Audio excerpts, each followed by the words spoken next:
Hey, and welcome to another episode of AT Banter. Hey, this is, of course, the podcast where we talk with advocates and members of the disability community to educate and inspire better conversation about disability. Hey, my name is Rob Minot, and joining me today, the Ryanest of flurries. Okay, excellent. And hey, no editing needed there. Hey, look who else it is who decided to join us today. It's Miss Liz Malone. I'm the listless of Malones. That's right. Welcome back. Yeah, thank you. I think. Where have you been? I've been working hard for the money. Oh yeah. Okay, I can relate. Yeah, that's whatever. Yeah. So is summer a busy month for publishing? Yeah, I don't know that. I mean, the nerve of people wanting to actually put out summer releases. I'm sorry, just bullcrap. Why you got to ruin my summer? Why must my summer be compromised because people want to sell books? So there, I said it. So you can pay the bills. Oh yeah. Yeah, there's that. Never mind. Yeah. Well, listen, it's good to have you back. Thany you. Glad to. You're I wasn't sure if my meeting link was going to work. I was like, maybe they cut me off. That's right. They secretly were going to change the password while I was gone, and I'd be like, guys, I can't get in. I didn't even think of that, Ryan. Oh yeah. I know. It's in my notes now. Take some notes. Yeah, I am. Taking minutes on this thing. Well, no. So you've just been really busy at work then. Oh, it's just busy for stuff. Yeah. I wish it were because I was fully, engulfed in hockey season, but obviously it's summer, so it's not that. But Right. no, summer work. Yeah, yay. Yeah, I hear you. Well, hey, listen, at least it's not a hurricane or tornado, a firestorm, whatever the heck else goes on down there. Because we're getting near that season, right, down there. And Yeah, no, it actually started officially, but we could revisit this next month. It'll be a completely different conversation. yeah, So far so good. Yeah. excellent. Yeah. But it's been hot as bejesus. Like, are you guys having weird weather up in It's your... hot and cool. Yeah, I mean, it actually we've got off pretty lucky so far this summer. Here on the left coast, it's been pretty tame. So, but Yeah. knock on wood. No, we've been ravaged in different parts of the U.S. with the flash flooding.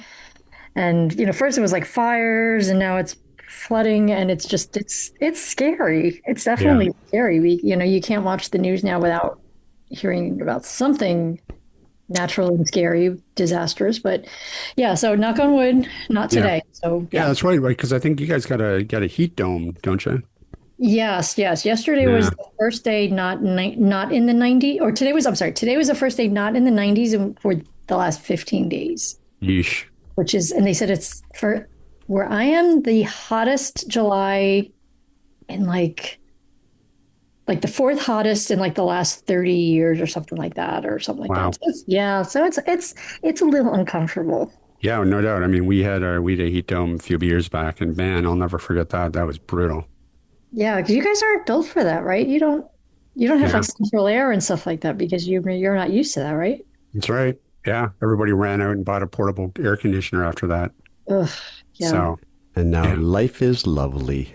yeah, until the power goes out, until everybody's when we had air the heat conditioner. dome, I'm in a basement below ground. We spent 3 days down here during that heat dome. It was beautiful. Yeah. Nice and cool. Slept down here. It was wonderful. Party at Ryan's. Yep. That's it. I'm headed for the Hobbit hole. That's right. The man dungeon. Yep. Guitar dungeon. Really quickly, we need to say R.I.P. Ozzy. Ozzy Osbourne passed away today. Oh, yeah. I heard about that. Yeah. Yeah. Sad day for music. Oh, I thought it was sad when we found out Malcolm Jamal Warner died. I just heard about that today, too. It's like, Wait, Warner died. yeah. Yeah, he drowned. He drowned Yeah. off on a beach in Costa Rica. Wait, okay, so someone remind me who Malcolm Jamal Warner The is? son on Cosby Show. Oh, oh, huh, Yeah. Mm-hmm. wow. And he drowned. Yep. Mm-hmm. Mm-hmm. Huh, Got that's pulled crazy. out by some sort of, strong current. And yeah, this is why I don't like the ocean. I have such a healthy respect for the ocean. I figured if I was meant to be out that far, I would have been born with fins. That's all I can say. Right, It's just me. But right. very tragic. Well, But so wait, so what ended up taking Ozzy down? Have they I said that? haven't What's the listened to deal? the well, articles or the news I mean, outlets he yet. lived such a healthy life. I mean, it's almost shocking. That's right. Bats are Very very good for nutritious. you. That's right. No, I think that was a rumor. Wasn't that debunked? He didn't really eat a bat, did he? I think he did. Well, bit the head off a bat. Okay, that's true. That story's true. Pretty sure. Interesting.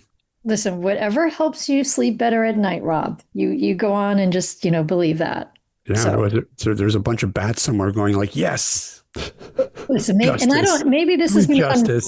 this is going to sound obnoxious, but if I were a betting person, I never would have guessed Ozzy Osbourne would have even made it to 2025. That's true. That's true. I remember that Osborne show, and he looked pretty dicey then. Yeah. It was like So 20 years ago. yeah. Man. Okay, well, way to bring the show down, I know. everybody. Let's flip the script. Anybody else die? Not this week. Not that I'm aware of.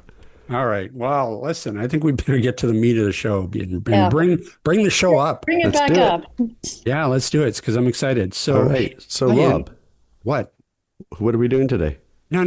You just don't pull this crap. A 10-year mark, and now you're getting all cocky. You think you can just change the show? No, I'm throwing it back to you. Hey, Ryan, Hey, Rob. what are we doing today? Today we are speaking with an author, a director, a disability advocate, and probably so much more that we're going to find out about today. She is Tamara Vandendool, and if I mispronounce that, my apologies. Tamara, welcome to the show. Hi, howdy. Lovely to be here. Happy to be chatting today. Yay, somebody's happy. I mean, after all that happy Doom and news about gloom. Ozzy and I'm sorry. Yeah. Well, listen, thank you for taking the time to stop by the Madhouse. We do apologize ahead of time because Liz is back and we're all punchy. So let's get started. And maybe we can start by just giving the audience a little bit of a snapshot of who this Tamara person is and a little bit about yourself, a little bit of background, and maybe what you're up to. ooh, okay. Cole's Notes version is I wear a lot of different hats. So sometimes I'm in my author hat. Sometimes I wear a disability advocacy hat. Sometimes I wear a musician hat. Sometimes I wear a teacher hat. And sometimes I'm just hanging out on social media having a great time. So my background is all over the place. It started in academia, then I went into psychology counseling. Then now I've kind of been in the accessibility space full time for quite a few years. Well, let's talk a little bit about Unsightly Opinions. So tell us a little bit about Unsightly Opinions and what you do there. Unsightly Opinions started as a channel where I wanted to share my unfiltered truth about life, living life with multiple disabilities. I wanted it to be a resource for the younger version of myself. I wanted it to be the representation that I wanted to see growing up that I never had. So the tips and tricks, the how-tos, that, big sister, that friend that can kind of help you through the worst of the transition into living life with vision loss or other disabilities. So it's a little of a lot of things, but it's a huge passion project of mine, and it's been going very, very well. Tell me a little bit about the name. What inspired the name? Because I do love the name, but I'm just curious. So I wanted to play on the fact that I have vision loss. So, and I wanted it to be a little bit tongue in cheek. So, because it's a bit opinionated, because I share my unfiltered truth, I thought Unsightly Opinions was an apt moniker. So I'm always fascinated to talk to content creators because it seems to me it's a very tiring job. And it looks a lot easier than it actually is when you get down to the brass tacks and all the technical parts of it.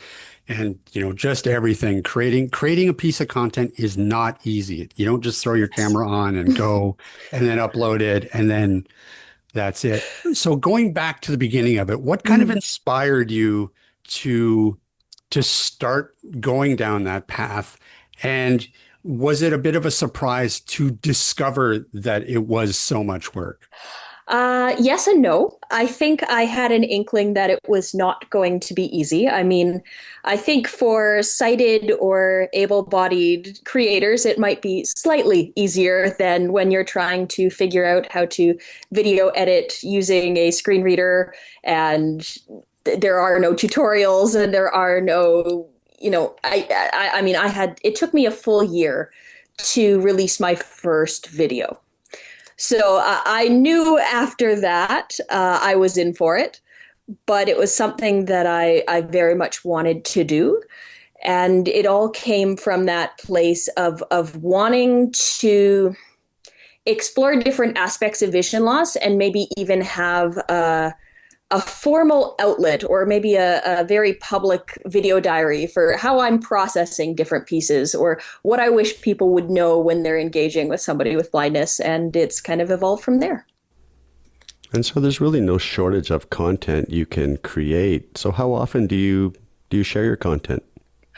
I aim right now. I'm in a bit of a burnout right now because I've got a lot of things, a lot of balls in the air. So I'm aiming for about one short a week and one long form video a month. But I'm hoping to be able to scale that back up to a couple of shorts and a couple of long forms in a few months here. And is it just yourself doing the creation from start to finish? It is myself. And then occasionally I have somebody come in. My partner's sister comes in and gives me a hand when I need some fancy B-roll shots and set up the camera in a new spot, or we're doing mobile filming and action shots. So I do have some help with that, but I'm typically a one-man band. Well, okay, so tell me a little bit then about the creative process. So when you're doing any sort of content creation, whether that's writing or anything on any of the social media channels, where do you start? Are you starting with kind of like a personal experience, or do you have like a broader message, or does it vary? I think it comes from a number of different places. Sometimes it is I have this burning desire to talk about something that's been eating away at me, or I want to really deal with a piece of trauma from my history and share that, or try and find some meaning in that. Sometimes it comes from seeing someone else's challenge or somebody asking a question, and I have one of many answers to that. So I share my perception or my tools and tricks to do something. When it comes to the writing piece, a lot of that comes from my experience as a teacher and seeing the roadblocks that my students hit, and having done it for as long as I have, seeing where they're hitting those roadblocks and knowing the solutions that have worked for many students, I can kind of bring that into my writing and hopefully make it a little bit better for the next generation of students. And, and again, this is something that I'm always really curious to know about. How do you balance exposing sort of, your personal life or aspects of your personal life and being vulnerable to a YouTube audience or a TikTok audience, while also educating and advocating? That must be a really tricky balance for you sometimes. It is. I think earlier in my channel, I shared more than I probably would now. I have a lot firmer boundaries on my private life is my private life, and what I choose to share is what I choose to share. And if somebody asks a question that goes beyond those boundaries, I'm just not going to answer it at this point because it's my life and I have the ability to decide what I put out into the world. And some things are just for me, and that's okay. Because I definitely was a chronic oversharer in the beginning. So video really seems to be a really big part of your outreach to your audience. Mhm. Where do you kind of what do you enjoy, I guess, about connecting that way versus say just something like a blog piece or writing? I think that the video medium gives me a bigger opportunity to reach a broader audience because people will be more likely to stumble upon my content on something like YouTube or TikTok when they're swiping through and go, oh, wait, that's something I've never considered, or I'd like to learn more about that. Whereas I'd have to do a lot more marketing and a lot more of the stuff that I don't particularly find interesting and I'm not very good at the whole marketing piece. So being able to just put it out there and see what it does is an easier way for me to do the work that I want to do, as well as in particular kind of reach across from just the blind community into people that have maybe not encountered somebody with a disability before, or never seen somebody with vision loss, and start to unpack some of those ideas that they may have about what is or is not possible.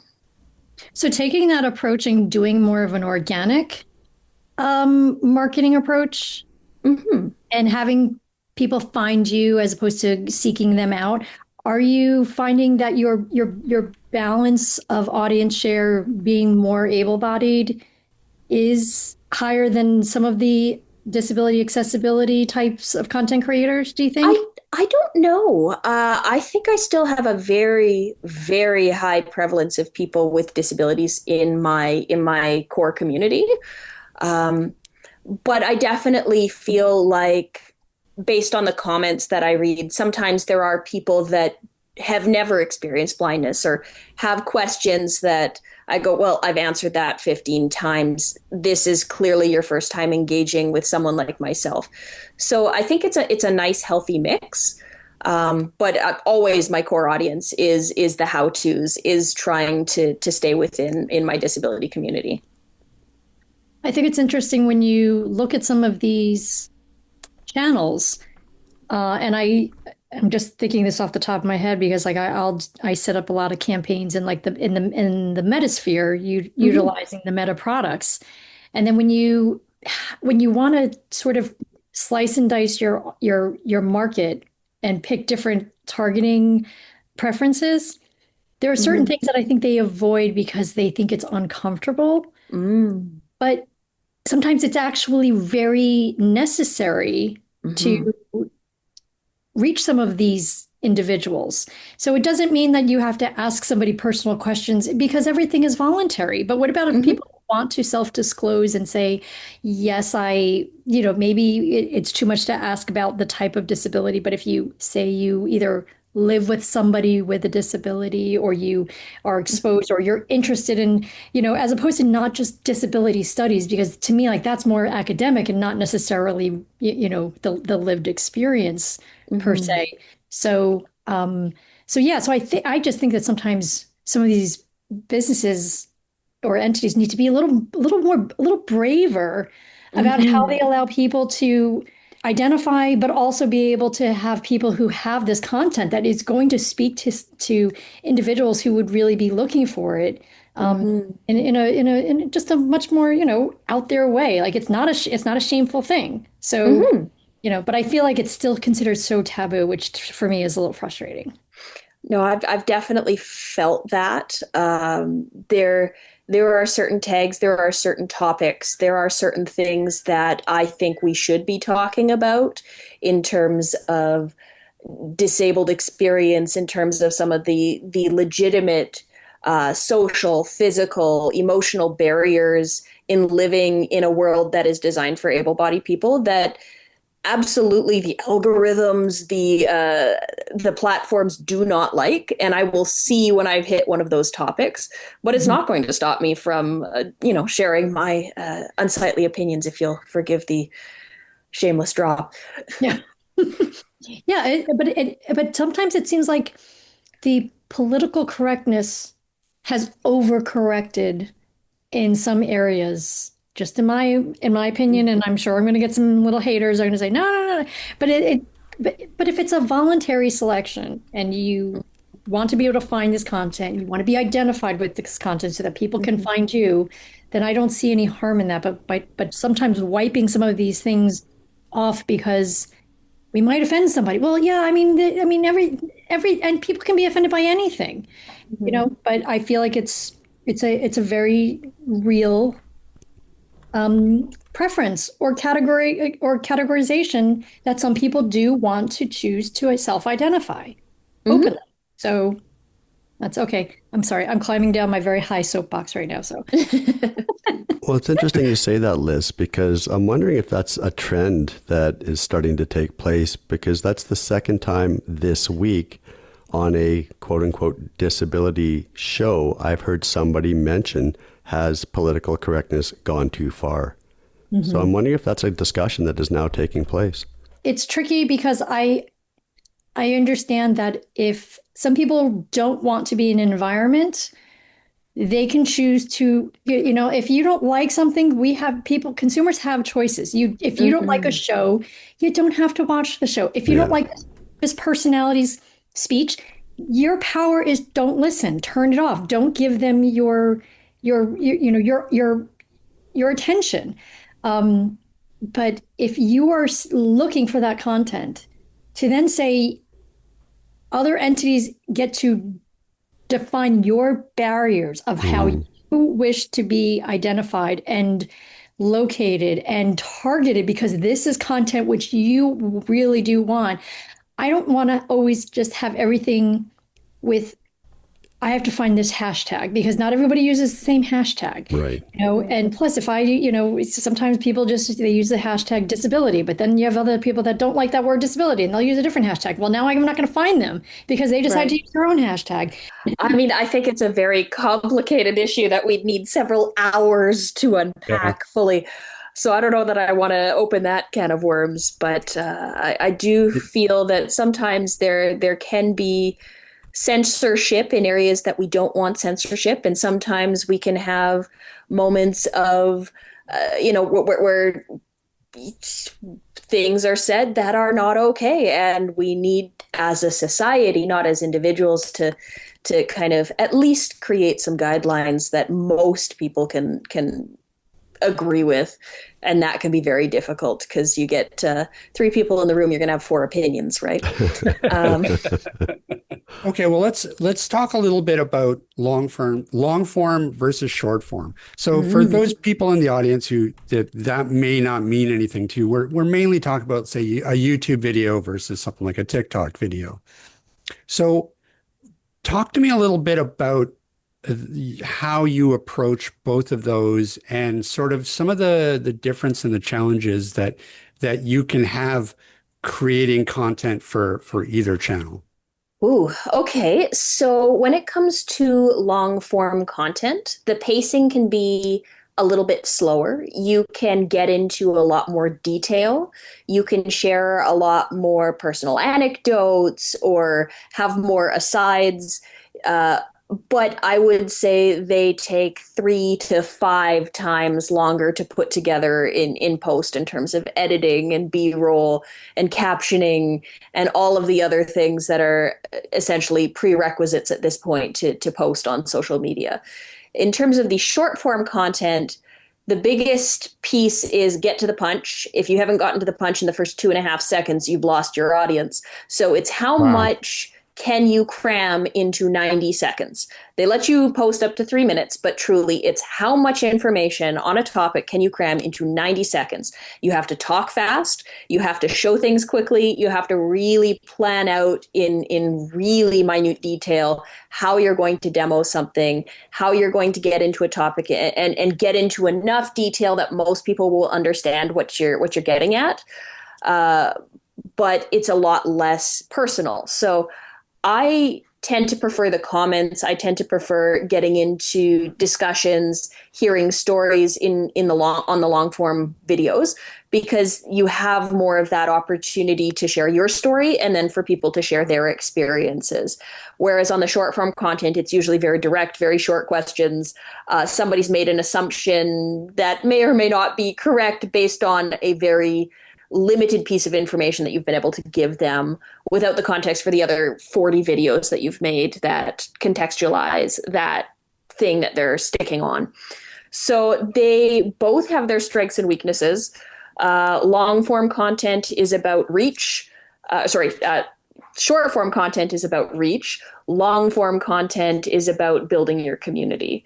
So for me, I love the long form content. It's just at the moment very challenging because of the time commitment involved and the treadmill that social media can be, where it requires that regularity and that very consistent upload schedule. So it sounds like it's kind of ironic because it sounds like short form content seems to be a little bit more challenging to produce because you have to be so mindful and you have to be very strategic on how you even structure it. Because if you need to capture somebody in the first 2.5 seconds, I mean, that's something. But do you find that, like, have you been surprised by, say, short form content? Because it also seems to me that the algorithm behind short form content, you're kind of a little bit more likely to blow up. Yes. Just unexpectedly, whereas long form content seems to be a little bit more of a slow burn. Absolutely. 110%. I would agree with that. I had been making long form content for 3 or 4 years prior to starting short form content. It was only when I started doing short form content that I saw real channel growth. So it is very much, to me, a catch-22. It's like, well, I have to be doing short form content to reach the audience that I want to reach in order to make the long form content that's going to support financially the short for reaching a broader audience. It's a very circular, complicated mental math and mental gymnastics you have to go through to be able to do what you want to do. You have to play the game. I guess, have you been surprised? And this is probably a stupid question because I'm sure all of us have been surprised at stupid questions that you get, or be surprised about how little people actually know about disability. But, have you just been sort of shocked at times to really discover how misinformed or uninformed the general public can be about different disability topics? I mean, I worked in public spaces prior to social media, so I would say very little would surprise me. There have been, I mean, in the hundreds or millions of comments that I've gotten across my channels, there have maybe been a handful where I've really scratched my head and gone, how did you get from A to B, and what made you think that that was okay to say? Or, how did you come to that conclusion based on what I said? But again, very, very little would shock me because I've heard most of the comments that I see on YouTube in the real world. So Wow. it's going to take a lot to offend or to really cause a reaction. But that's why, channels like yours, that's why they're so important because you never know who's going to see it, and they're going to have a light bulb moment and sort of realize something that, is really, really,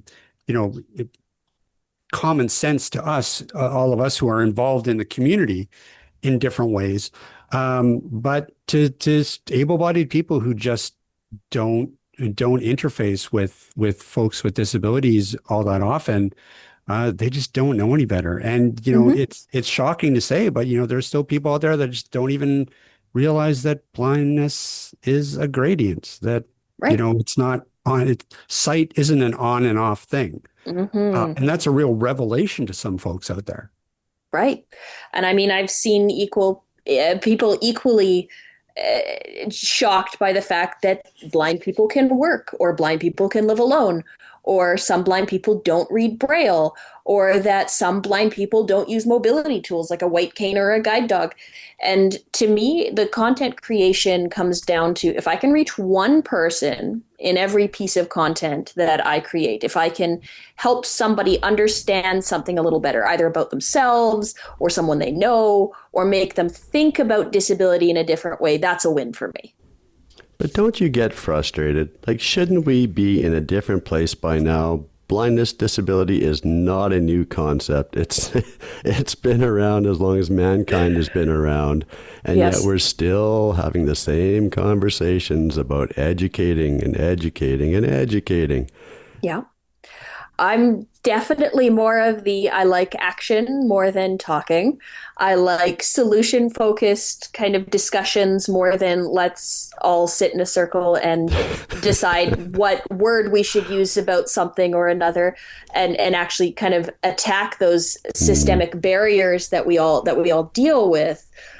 But I also recognize that that's where I am in my disability journey. That's where I am, having lived in my body for 33 years and having come to terms with my disability. And I understand that while this is not a revelation for me, it still is a revelation for so many people. And as much as I can sometimes get a little bit cranky with, yes, I've answered that same question 15 times today, I try to put my hat on that it wasn't the same person asking me that question 15 times today. This is a new person with a new experience. They are not trying to, get under my skin, but it can wear you down. So I do have very firm boundaries about, okay, you know what?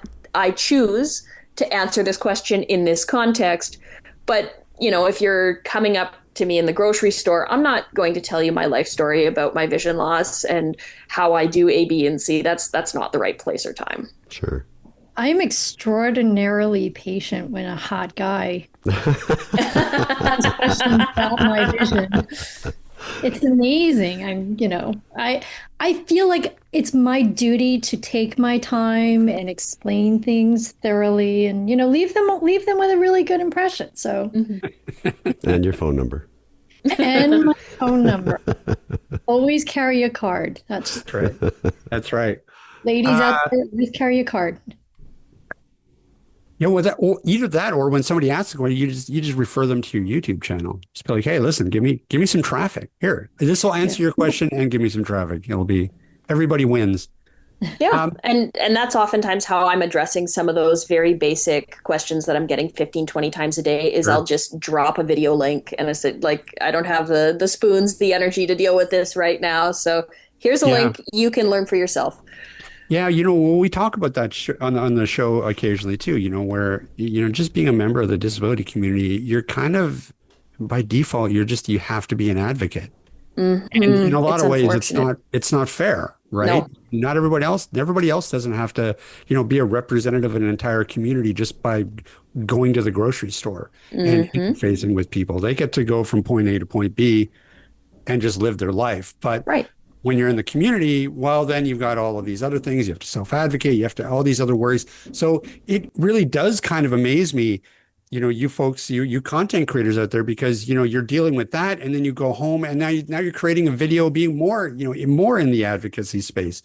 So kudos to you for really, doing all of this work, because, you're a little bit of an unsung hero. Oh, well, thank you so much. That's I'm touched.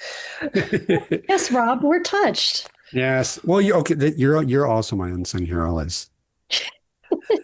When you're hitting on hockey players at the grocery store, self-advocating.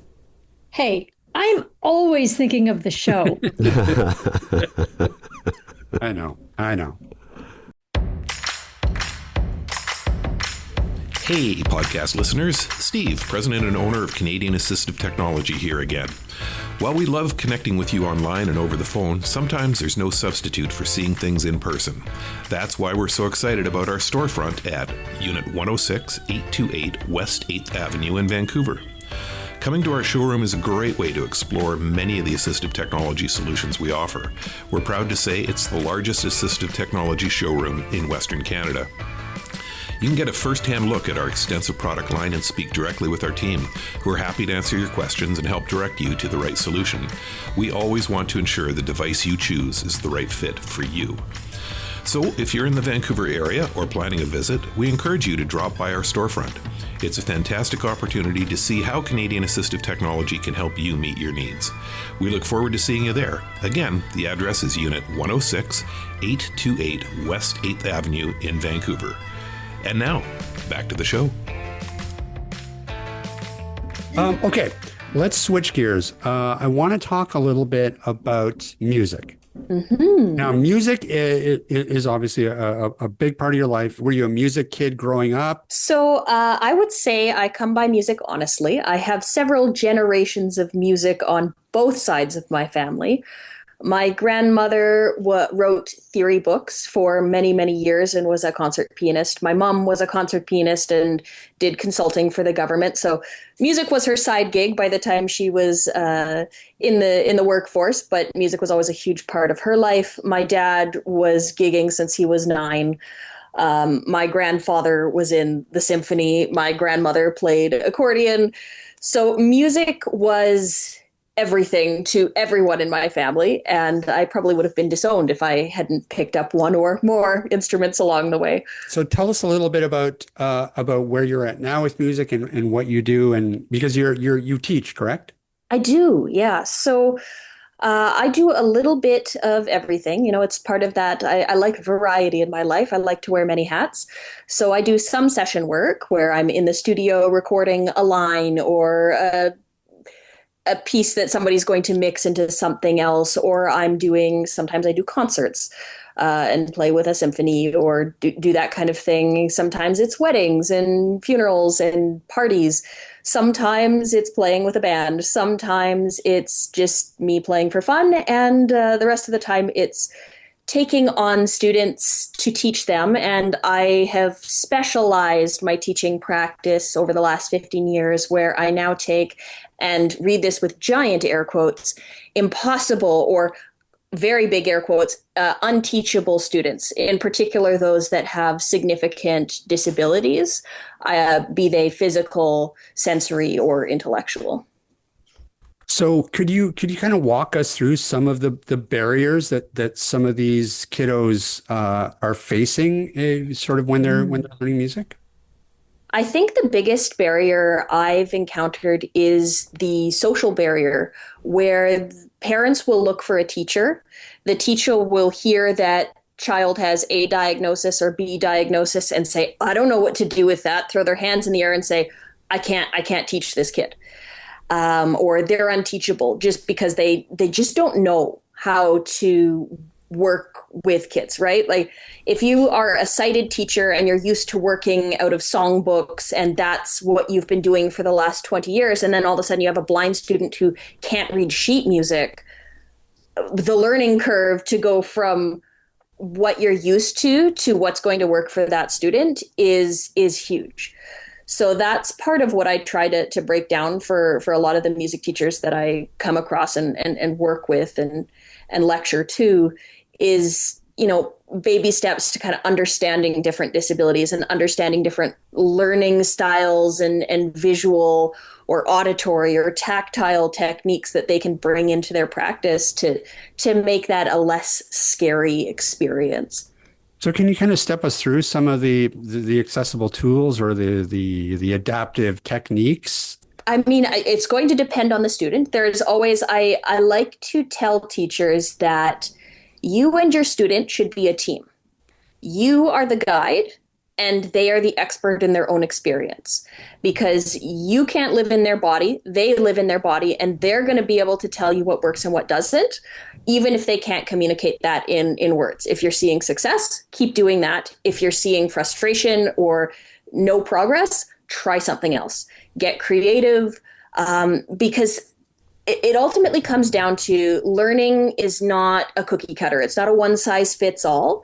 It should be individualized to the students. So sometimes that means bringing large print into the classroom or color coding notes for low vision students so that they don't have a horrifying time trying to figure out where is that dot on what line. Or sometimes it's putting colors between every second line, kind of like you see in tables or charts, to help create a visual differentiation. Sometimes it's just color coding the notes. Sometimes it's using audio tools like GarageBand or Muse Score, and having audio tracks that you can speed up or slow down, or have different tracks where the teacher's giving you instructions as you're playing, like what finger to use or what octave you're in. Sometimes it's bringing in Braille. Sometimes it's, I could go on forever. So sometimes it's tactile boards. It's what the student needs in that moment.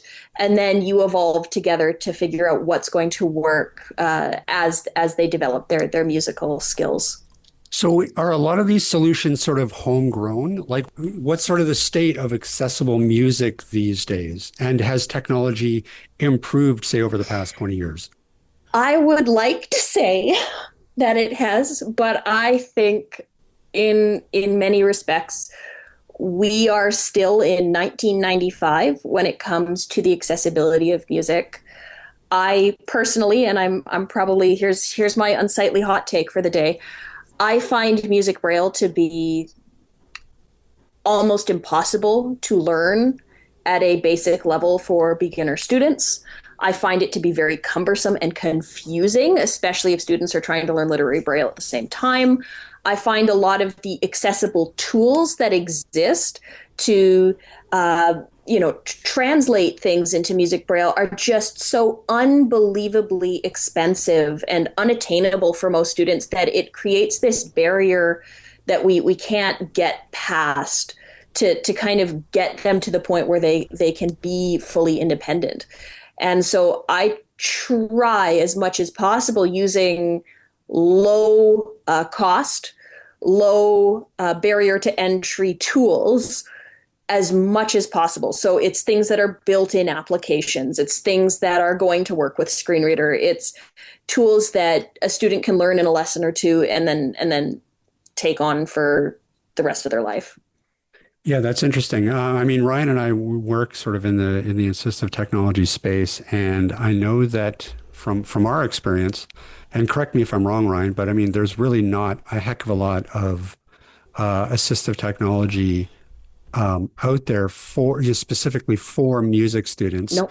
I know that there's a few systems out there that for I think a low vision system, but I mean it's incredibly expensive. What's the name of that system? Yeah, there's Limelighter, and Lime Aloud, and Good Feel, the whole package, and it's like $4,700 Canadian. It is. It's.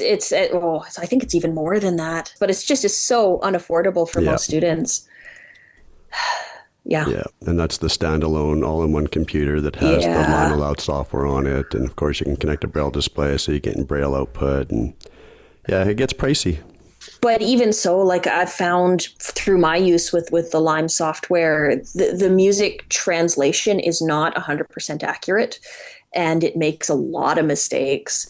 Whereas if I was to put it through something like a Muse Score or something else that is maybe a little more recently developed, it has better optical character recognition for notes, for music, for things. So not that I want to have a challenge with any piece of software that is AT focused, that is music based, but I'm hoping that there are some other developers that are willing to take on that challenge and create more accessible music tools. Well, and that's the problem with Dorico or Muse Score is, you go in there, I play guitar, I play bass, and I started learning piano.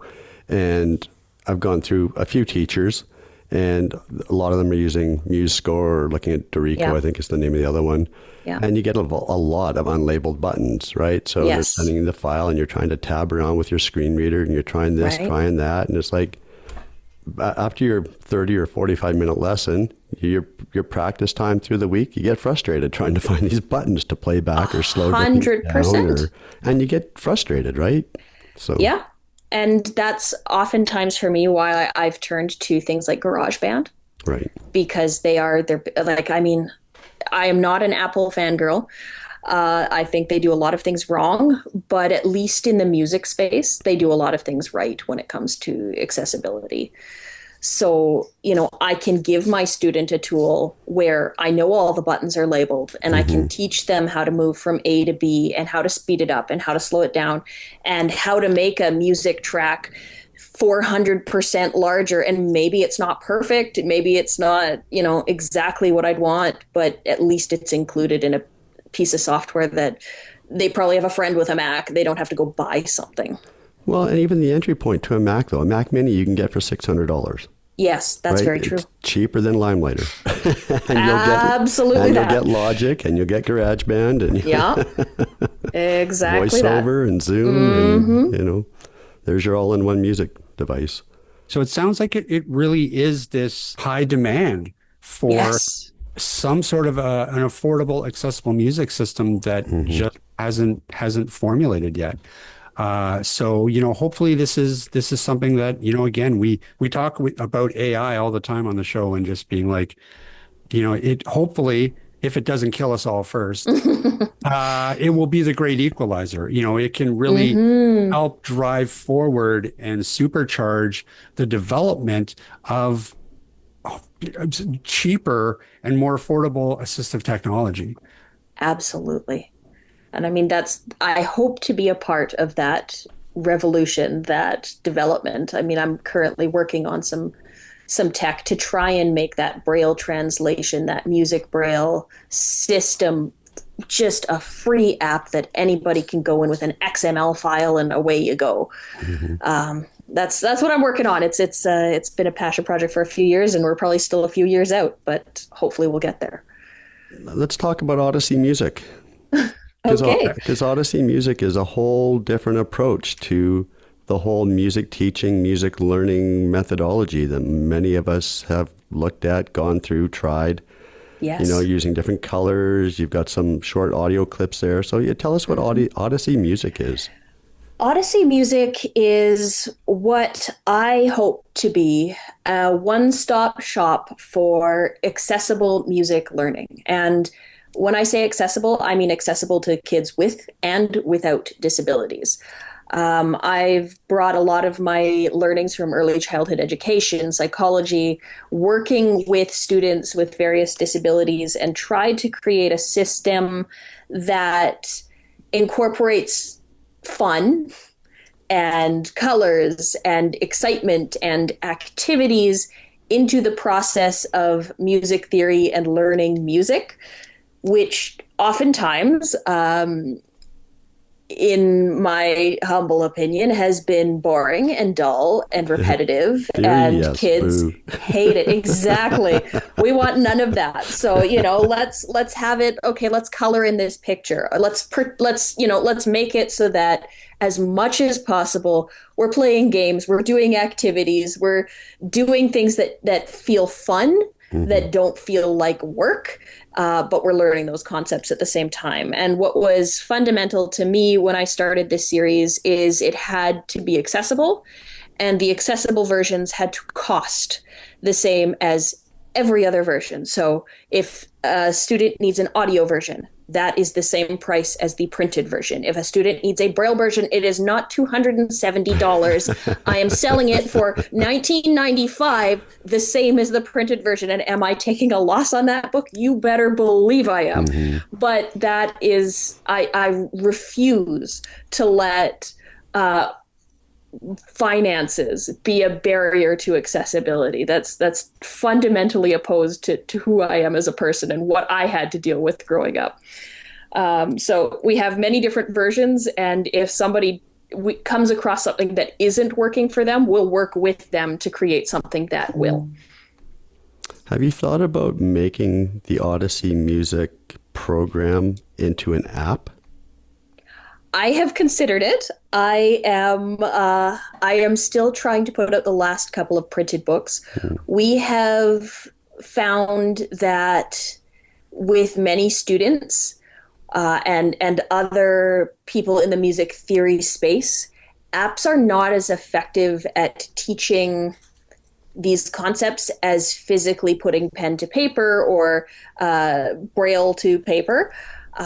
So right now we're focused on physical media, but it's definitely on the plan for the future to have more options. website or content, but it kind of an add-on. Like when I was looking at Odyssey Music today, having to tab to a link, hit enter, bring up the YouTube player, click play, click pause, go back a page, click the link, blah, blah, blah, back and forth, back and forth, I haven't optimized things as much as I would like, but yes, I'm the one who's built the website, which is paid. I don't have the budget for a wonderful, it works, but it's not pretty and it could be better. Absolutely. So just moving that content over to another, or another option, right? Because as you said, people learn differently, have different physical modalities. They wouldn't have to have a computer. Every kid has a tablet, right? Right. That's the truth. So just thinking future wise. Yeah, no, that's a great suggestion, and I'll definitely be working towards that. Yeah, leave her alone, Ryan. She's busy enough. No, she isn't. No, pile some more things on. Come on, more things. I want more things. All right, well, I started a list today. I'll share it with you later. Perfect. Ryan showing off his big brain. Yeah, really. What's going on? It's music. I love music. Guitar, bass, I'm learning piano, cowbell. Love it. Well, more cowbell. More cowbell. But honestly, I mean, and that was another thing that really why we wanted to really have you on the show. When we saw that accessible music is such a underserved niche. So when we saw that, it was like, oh, we have to have her on because this is amazing that she's doing this. And so I really, really hope that you can sort of create a blueprint for other music teachers out there to start adapting this stuff, because this shouldn't be a special bolt-on solution. This should absolutely be not available by default to any music teacher, right? Absolutely. And that is my goal, is if people start copying what I'm doing, if people start stealing the techniques that I'm using, I am overjoyed. I'm not like your typical, oh, well, no, this is proprietary nonsense. No, go, steal, use, do. If it's going to help a student learn and grow and do something that they otherwise couldn't, yes, always yes. And that's part of why in Odyssey, I want the default print book to have accessibility built in. It's in large print, 18-point Helvetica font. We are using colors. We are using audio. We are using multisensory learning so that we give as many students as possible the opportunity to learn without needing something else. Well, you're going to have to come back on. Because I don't know. She's busy, Rob. Didn't you just hear that? She's busy. No, we didn't even get to talk about your consulting work, the stuff that you're doing over there at Easy Surf. In the meantime, though, where the heck can people find you online? Where can they find Unsightly Opinions? Where can they find Odyssey Music? All right. On social media, you can find me at Unsightly Opinions with an S on YouTube, TikTok, Instagram. I don't use X that much, but I'm on there too. And anywhere online, odysseymusic.ca is where you can find all of the stuff about the Odyssey Music series and all the stuff I'm up to. And I'd love to hear constructive feedback. So if anybody's got any ideas, we're always taking them on board. Listen, I think you need an app. Well, that takes me out of the loop. She wanted constructive criticism. I'm out. Oh, Ryan. No, I would say what you're saying is constructive. We like constructive in our criticism. Yeah, you should hear how he talks to us. Trust us. He's nice. No, I'm just kidding. Listen, Tamara, it's been an absolute delight talking with you. Thank you so much for coming on. Best of luck with everything. Keep up the great work. And please come back anytime. Thank you so much. I'd be glad to come back anytime you want me back. I really appreciate you having me. All right, Tamara. Have a great night, and we'll talk to you again soon. You as well. Thanks. You. Nice to meet you. You too. Bye-bye now. Bye. Phew, there you go. Wow. There you go. These members of the community that are just they're so multi-talented and overachievers. Much. Yeah. I tell you, we do one thing and we do it bad. But that's cool. I love this the accessible music thing. I think it's so incredibly important, and just really we need some work in this field. Well, So- yeah, it's interesting that, other than Dancing Dots, there really is nobody else doing anything in relation to music. And that's just basically for those who are blind or partially sighted, Yeah, that's right. right? So it's a huge vacuum that somebody could come in and fill. Absolutely. And even sounds like even the music Braille system sounds like it's pretty unwieldy and Yeah, we'll have to not bring great. somebody on from maybe Braille Literacy Canada, and they can talk about music Braille. Yeah, I would be interested to hear because clearly, clearly it's not working. Oh, and there's, As well as 20% of the blind or whatever the numbers are, 10 to 20% no Braille. I bet you it's like 2% no music Braille. Yeah, that's Right. interesting. So Yeah, I wonder why that is. I mean, I unless you're guess going to obviously, Berkeley or something. But that's an interesting conversation too. Like I'd be really curious to know how a lot of blind and partially sighted folks learn music in the first place, because there are a lot of musicians out there. Well, In the maybe we can get community. Matthew Whitaker on because he's a jazz pianist. You know what though, with jazz, there is so much improv. There is, but there's still style and technique that Yeah, but are but a based lot on of it theory. is. Yeah, but you can but I mean, I went to Berklee College of Music for a summer, so Oh, wow. I have a little inside track. Okay. But a lot of it is, well, I mean, I don't know how where his original training came from, but once you're able to play, when you go to Berklee, there was very little, at least when I went there for a summer program, sheet music was almost not even a thing. Right. I went there to learn improv.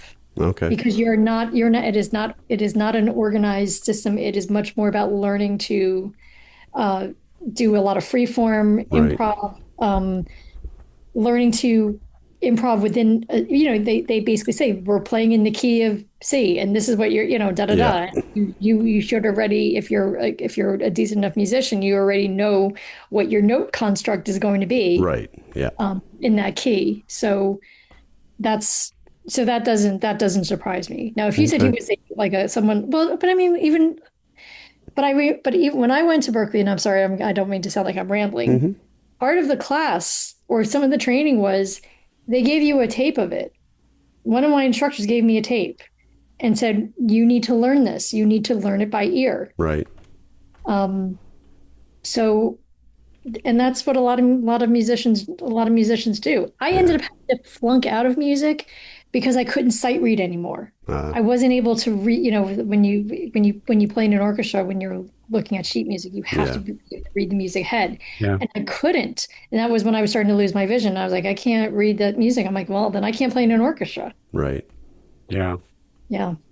Yeah, but I wonder if part of that though is that by the time you get to Berklee, you're pretty much you're supposed to know all all the music theory, all the Yeah, you're definitely not going to you don't learn need, you're the not major learning scale. learning right? sheet music, right? So it's probably more at that beginning stage, like the kiddos and stuff who are just starting music. That's probably more where it's really needed, I guess.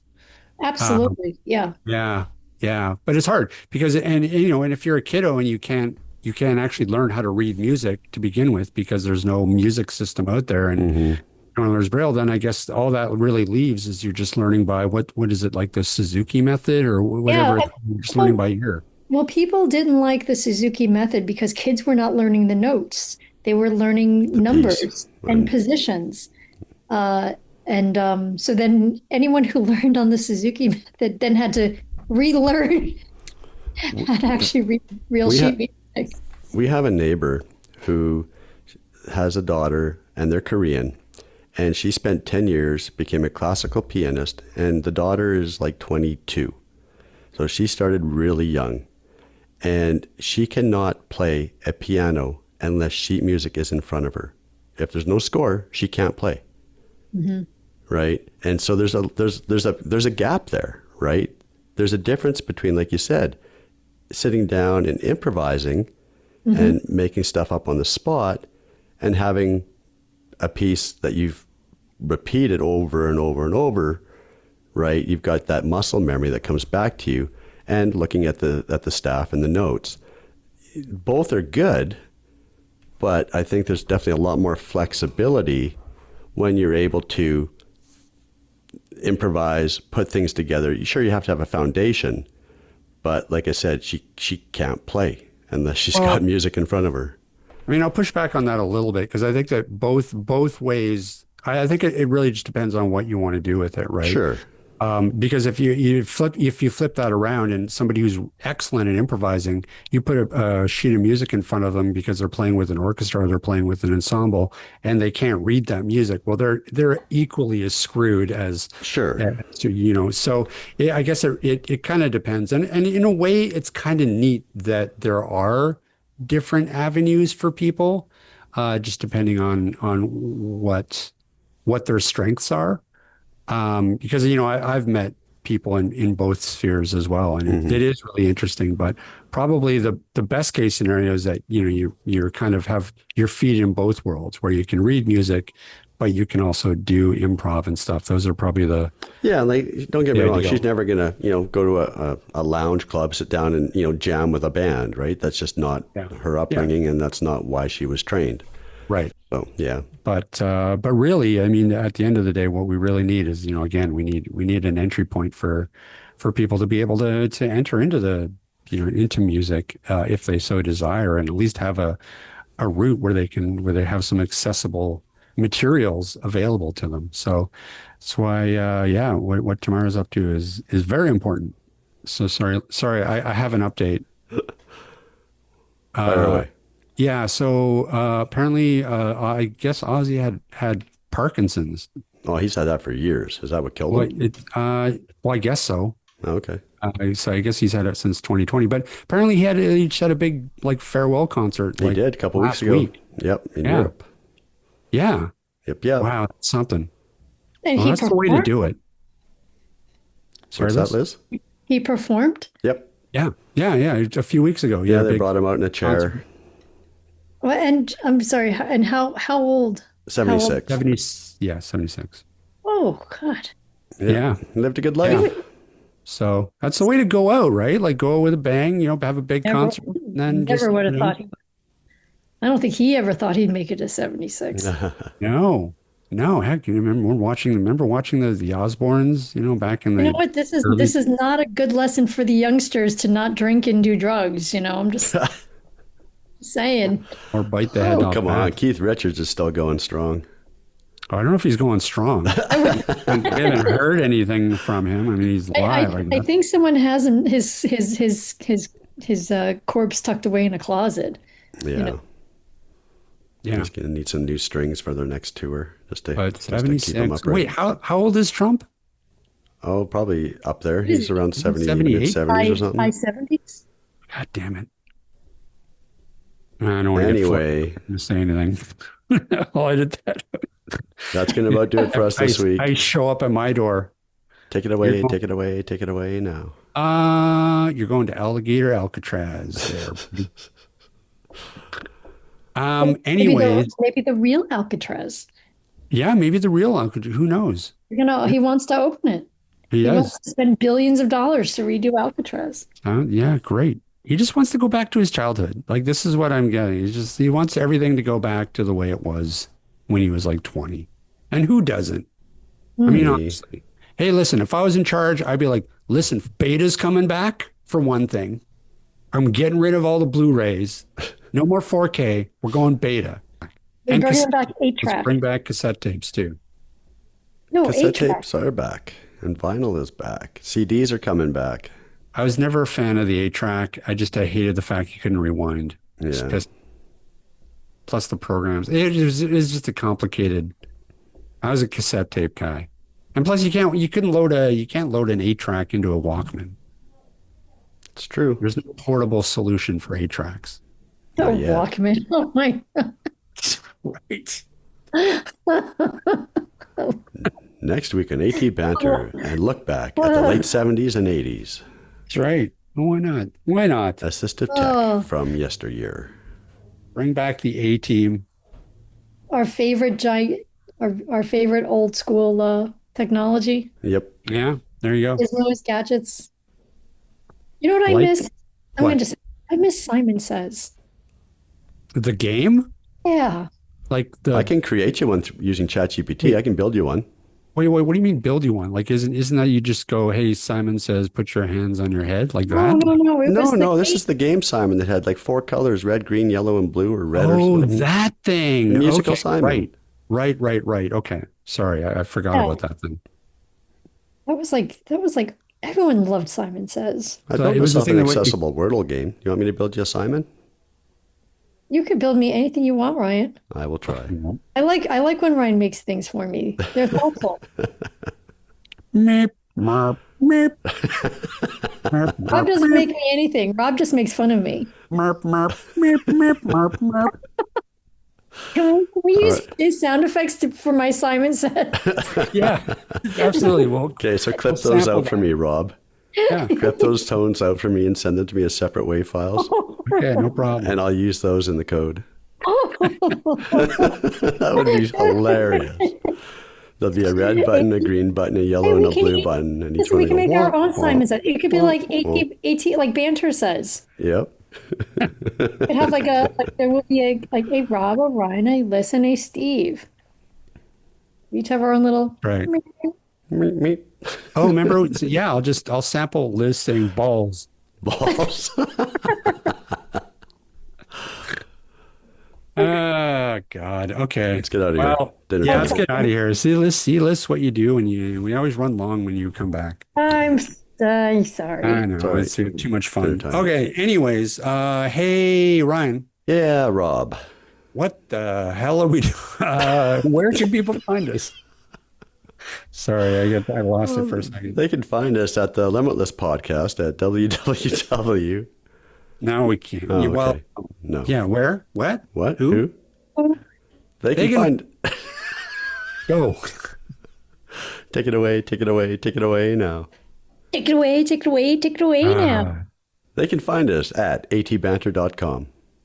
All aboard. Yeah, I forget how the rest goes. That's all I know. Isn't there like I forget. I don't know. Did you ever see that YouTube video with those kids playing xylophones and they played Crazy Train? No. Oh, yeah, I'll send it to you. I'll put it in the show notes. It's right. very cute. That's our little tribute to Ozzy. That's right. Yep. I used to play that on my violin. I play Crazy Train. Fastest way to piss off an orchestra teacher, play Crazy Train. I should say. Yeah, I'll bet. You're welcome. You're welcome. Clearly what got her booted out of Berkeley. Maybe. It's shocking that they didn't want me in the orchestra. Yeah, really. It's that crazy chick. For Ozzy. That crazy chick playing Ozzy tunes again. Oh. They can also drop us an email if they so desire at cowbell@atbanter.com. Where else can they find us, Liz? Yeah. I don't freaking know anymore. You're right. You don't know. They can find us on Facebook. He's back. They can find us on OnlyFans. What? Right. They can find us on Facebook. But it's onlyfans.ca, which is it stands for like basically our OnlyFans, and there's like 2 people on it. So, Yes. yeah, that was a terrible joke. Go to onlyfans.ca. No, they can. Where? Just give me something I can clip, people. Facebook, Mastodon, Instagram.